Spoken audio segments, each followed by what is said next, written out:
7, 8, up,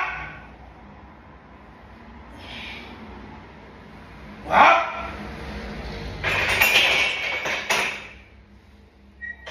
10 reps, proper form, no spatter. Walang pilit, walang pangit ng movement, execution. Kaya ko i-16 yan. Kaso pangit, mga ma-injured tayo.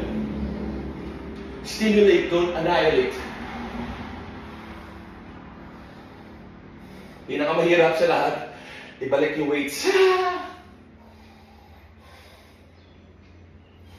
Tsaka maglinis sa sariling gym.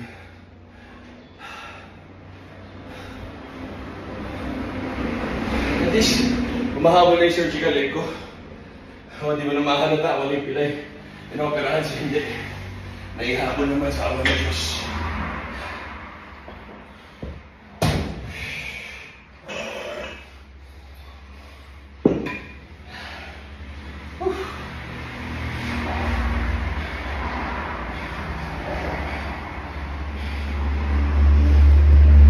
So mag-core exercises ako. Tapos planking, side plank. And then mag-upper body ako. Whole body ako lagi everyday. Para laging kondisyon. Wala pang workout yan. Lagi may abs. Dapat ganun. Lagi tayong ready.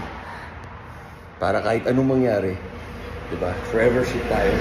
Tama kayo, mali ako. Dr. Duarte, happy healthy.